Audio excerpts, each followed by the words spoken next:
Have you ever, been the victim of just a completely wild rumor? Oh, man, that is the absolute worst feeling. Right.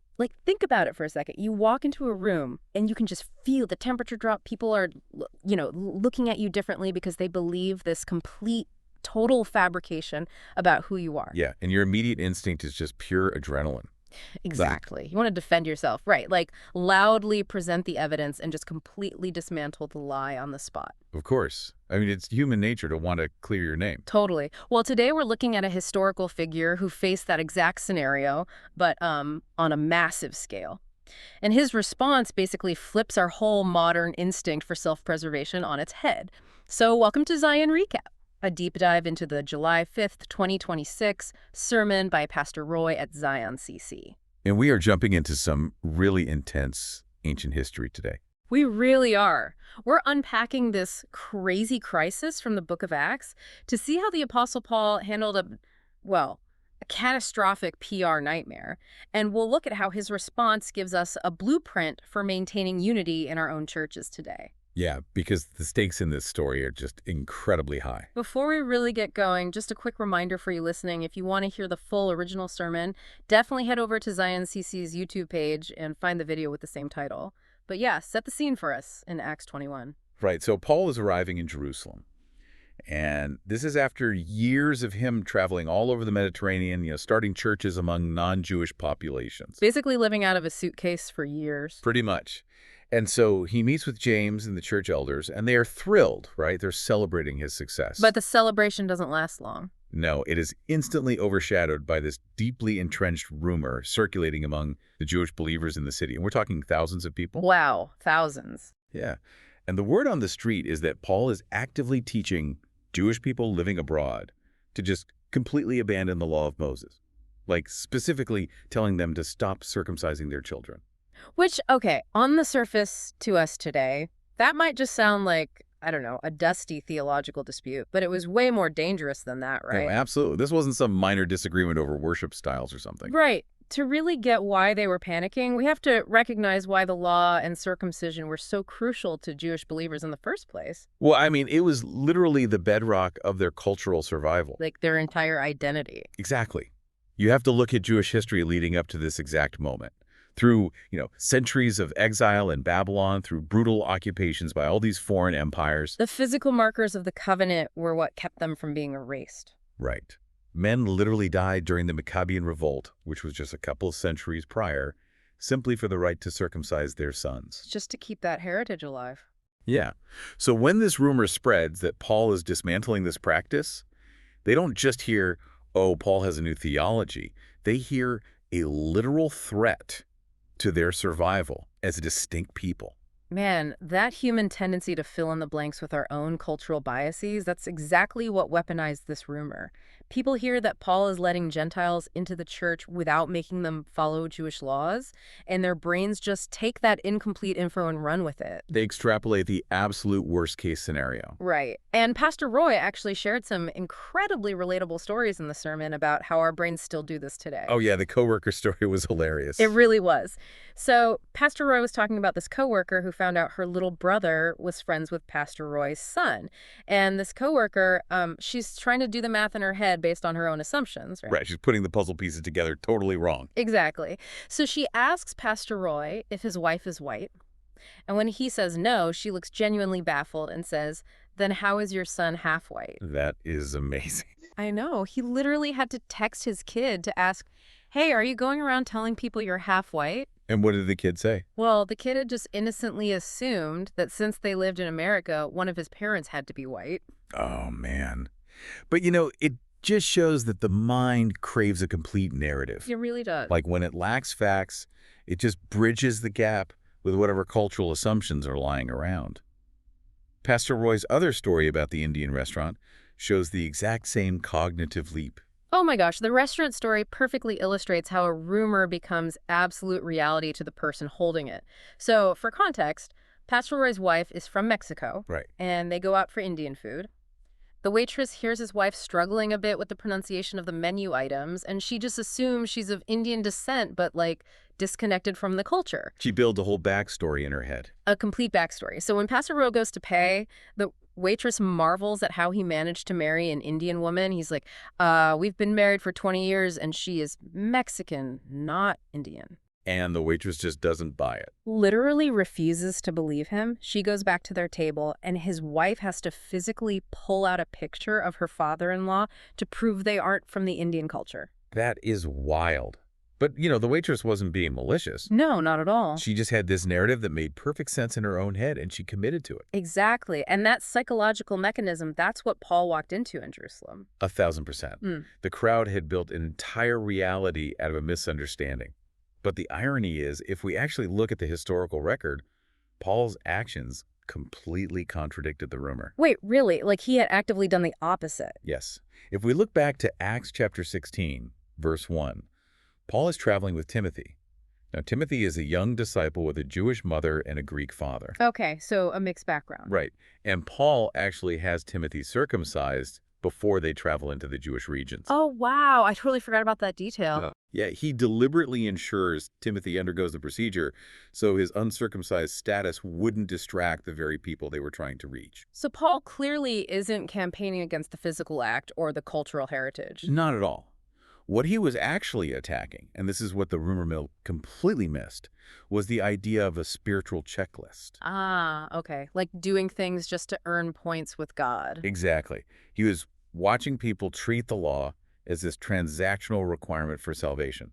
Pastor Roy highlighted Galatians 5.6 for this. Right, where Paul argues that in Christ, neither circumcision nor uncircumcision counts for anything. But only faith working through love.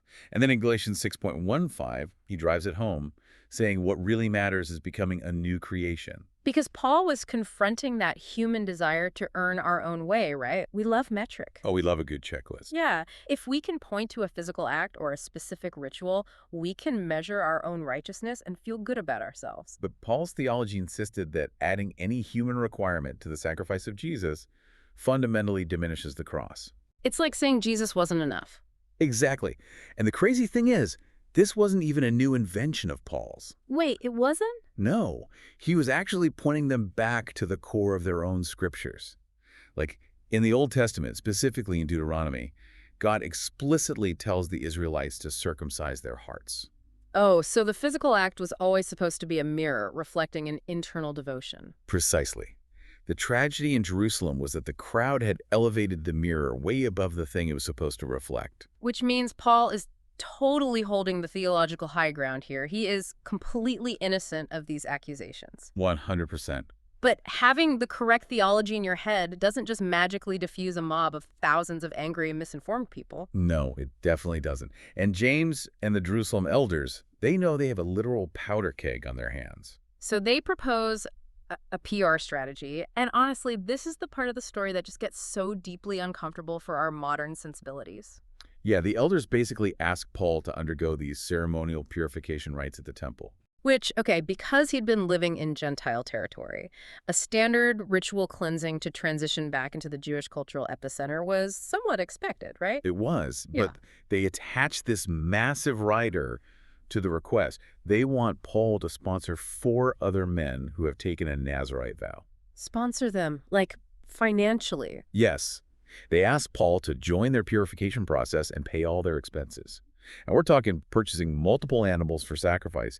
It was incredibly expensive. So it's this highly visible, hugely expensive public endorsement of the temple system. Exactly. I really struggle with this request. Let's put this in modern terms. It feels like a CEO of a company being falsely accused of trying to bankrupt a rival business. Okay, I like this analogy. And to clear his name, his PR team tells him, hey, we need you to personally fund their entire corporate retreat to prove you aren't hostile. That would be infuriating. Right. If I'm Paul, I'm thinking, I didn't start this lie. Why should I empty my own pockets to fund the rituals of 4 strangers just to coddle a crowd that hasn't even bothered to check their facts? It feels like enabling a mob. It really does. And that reaction makes complete sense. Our primary instinct is justice, especially when our reputation is on the line. Right. We want vindication. But Pastor Roy shared this experience from his own background that I think really captures the emotional weight of choosing a different path. Oh, the band story. Yeah. Yeah. Years ago, he was playing in a church band with a friend named Eric. And they get invited to play at this youth camp, which was a huge honor for them. And they bring all their own stuff. Like Thousands of dollars of their own expensive gear. They haul it all out to the site, set it up, and they're playing completely for free. Which is incredibly generous. Yeah, and the first night is just phenomenal. Great music, great vibe. But then the next morning. Right. The camp director approaches them and says he feels the band needs to, quote, learn humility. I would have lost my mind. So he demands they pay the full registration fees for the camp, despite playing for free and providing all the equipment. Pastor Roy had to have been just stunned. Like, he knows full well that if they pack up their speakers and drive away, the camp has no music. They held all the leverage. They had every justification to be deeply offended. The request was objectively unfair. Totally unfair. But they realized something crucial when they were trying to figure out what to do. If they asserted their rights and just drove away, the camp director wouldn't be the only one to suffer. Right. The kids. The kids at the camp, who had absolutely nothing to do with the director's ego trip, they would have their whole experience ruined. And Pastor Roy and Eric, they both had money from their day jobs. So they swallowed their pride, endured the humiliation of literally paying to volunteer, and they stayed. Man, that decision, that illuminates the whole underlying mechanism of Paul's choice in Acts 21. Exactly. Paul did not pay for those 4 men because he was guilty. No. He paid because he assessed the situation and realized that demanding his personal vindication right then and there would fracture the early church. He absorbed the financial cost and the huge blow to his pride because maintaining the unity of the community was vastly more important to him than proving he was right. Which brings us to the most challenging pivot of this deep dive. Yeah, because we aren't debating temple purification rituals or Nazirite vows today. Thankfully. But the principle of sacrificing personal rights for the sake of unity, that is the exact framework we need for modern conflicts. Pastor Roy defined true spiritual maturity as the active willingness to lay down your rights, your resources, and your pride, prioritizing people over the need to be correct. And we actually see the theology behind this in Paul's later writings too, specifically in Romans 14 and 1 Corinthians 8, where he brings up the concept of the stumbling block. Oh, right, the meat sacrificed to idols. Yes. Paul writes extensively about food that had been sacrificed in pagan temples and then sold in the market. Now, theologically, Paul knew the Roman gods didn't exist. So the meat was just meat. Exactly. He possessed the absolute freedom to eat it.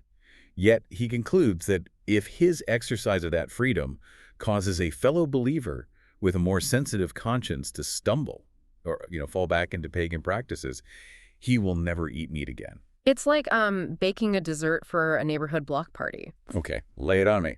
You have every right to use peanut butter, right? It's a great ingredient. You have the freedom to cook whatever you want in your own kitchen. Sure. But if you know that someone coming to the party has a severe, life-threatening peanut allergy and you bring it anyway, just loudly proclaiming your culinary freedom, that's not freedom. No, that's just being reckless with someone else's well-being. Exactly. Your technical right does not override your responsibility to care for your neighbor. And Pastor Roy applied this directly to a very common modern tension, which is alcohol. It is a profound test of this exact principle.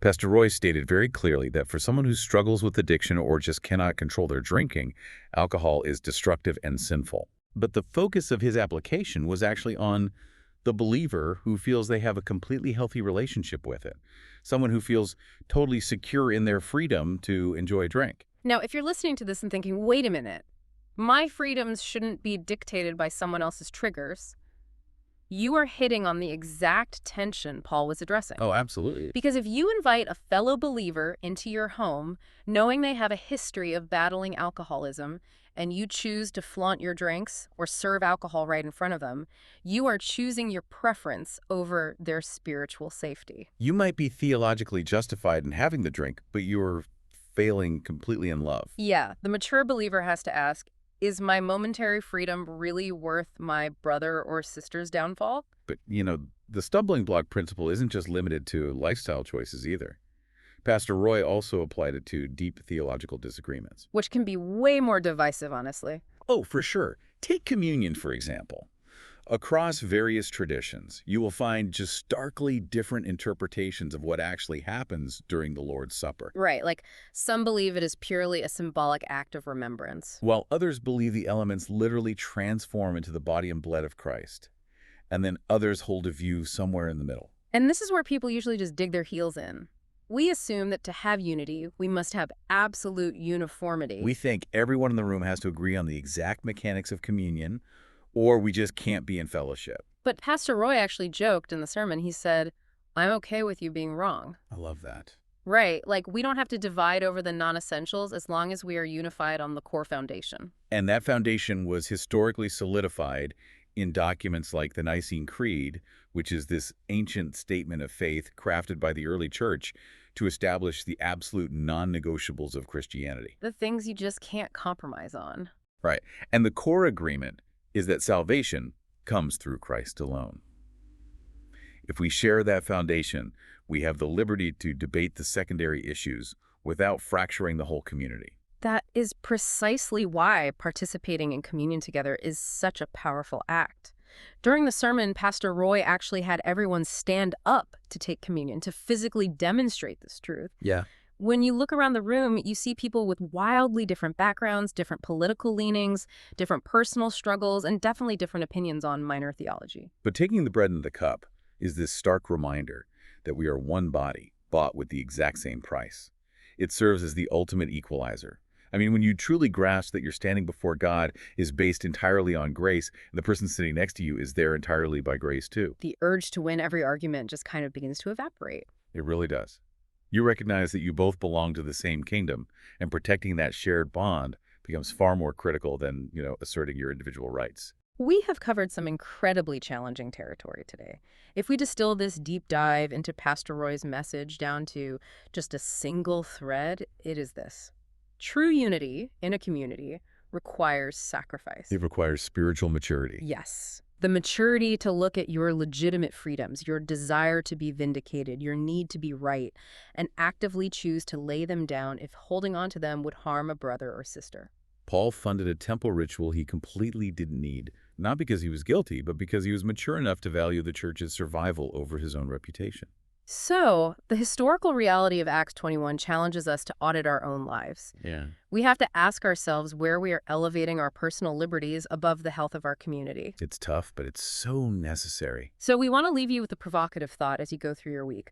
Think about the peanut allergy metaphor, or the freedom of alcohol, or even just your deep desire to win a theological debate. Ask yourself, what is a right, a freedom, or a piece of pride that you are currently gripping with white knuckles? Is there something you are fiercely defending that might actually be acting as a stumbling block to someone else in your life? And the real question is, are you willing to lay it down for the sake of unity? That kind of introspection is difficult.